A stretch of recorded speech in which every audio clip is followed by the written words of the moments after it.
Ya, katanya, mimpi itu cuma milik orang kaya. Katanya, kalau Anda tinggal di gubuk, lebih baik sadar diri. Tapi, saya gak percaya itu. Karena saya sendiri adalah bukti bahwa rumah boleh reyot, tapi mimpi gak harus sekecil genteng yang bocor. Ya, hai teman-teman semua. Hari ini saya mau ajak kalian duduk bareng.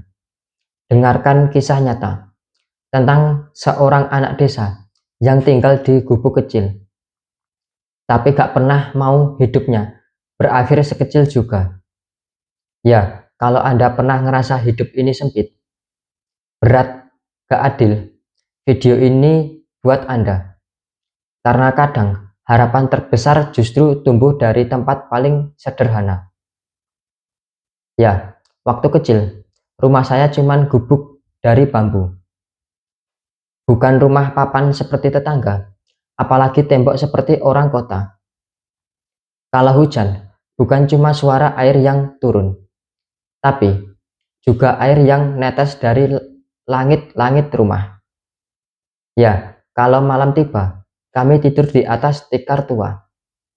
Dingin, keras, kadang suara tikus berlomba dengan suara jangkrik. Tapi di sanalah saya dibesarkan. Di rumah itu, saya belajar tentang kesabaran, keikhlasan, dan harapan. Ibu cuman buruh tani. Bapak kadang kerja, kadang enggak. Kadang kami hanya makan nasi dan garam. Kadang cuman ada singkong rebus. Tapi ibu selalu bilang, yang penting kita makan bareng-bareng dan Anda tetap sekolah.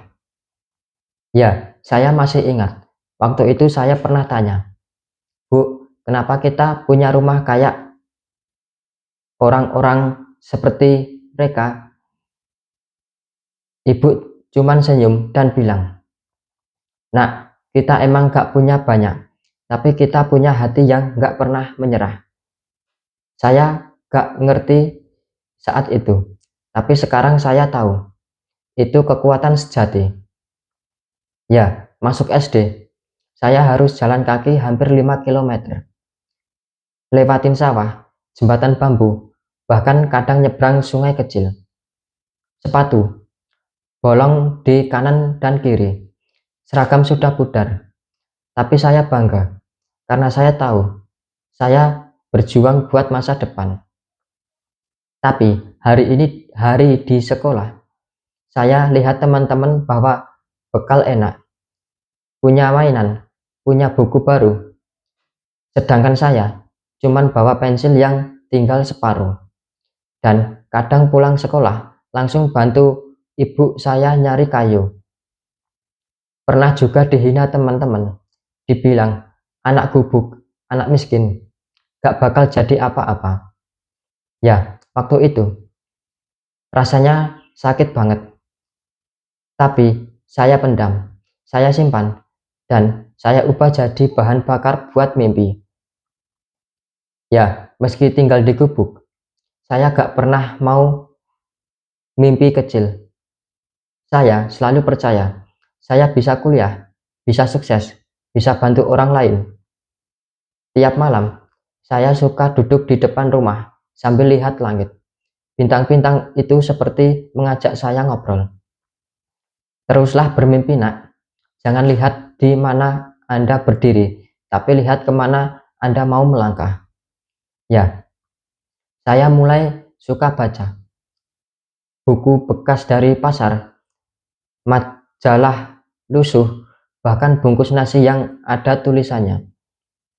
Apapun saya baca, karena saya tahu pengetahuan adalah jembatan keluar dari keterbatasan.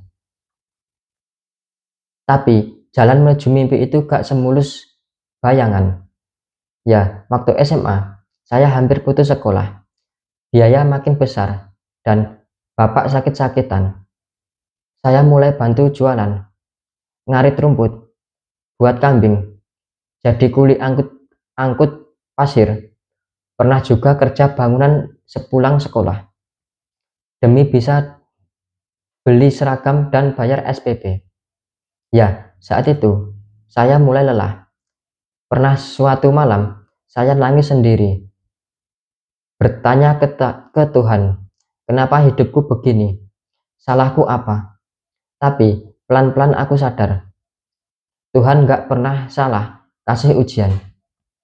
Mungkin karena dia tahu saya kuat dan saya harus kuat.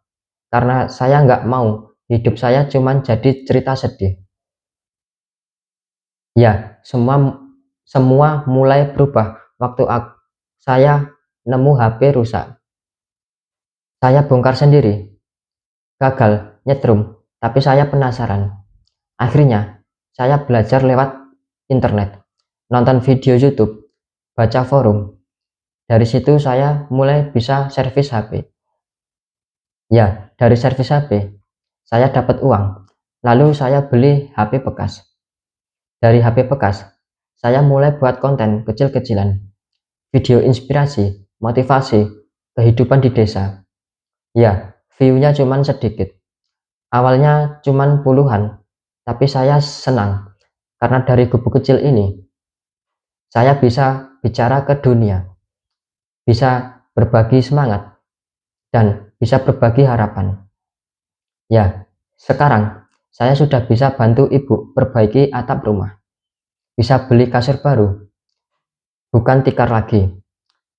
Bisa traktir bapak makan di warung yang dulu cuman bisa kami lewati.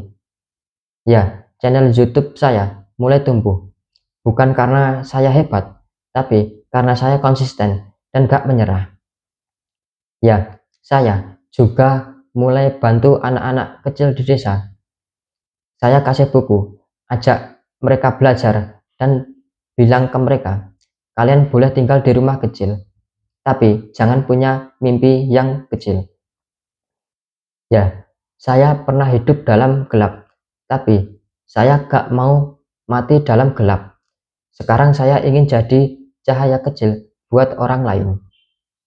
Ya, buat Anda yang nonton video ini dan sekarang lagi hidup dalam keterbatasan, coba ingat baik-baik. Bukan rumah Anda yang menentukan masa depan Anda, tapi hati Anda. Bukan kekayaan orang tua Anda yang nentuin Anda sukses, tapi kegigihan Anda. Gak masalah Anda tinggal di gubuk, asal Anda punya semangat besar seperti gunung. Asal Anda punya tekad yang gak mudah dikalahkan. Karena dunia ini milik mereka yang mau berjuang, bukan cuma mereka yang beruntung. Ya, teman-teman semua, jika Anda merasa video ini menyentuh hati Anda, kalau Anda juga pernah atau sedang berjuang dalam hidup, jangan lupa tinggalkan komentar, share video ini ke teman-teman Anda.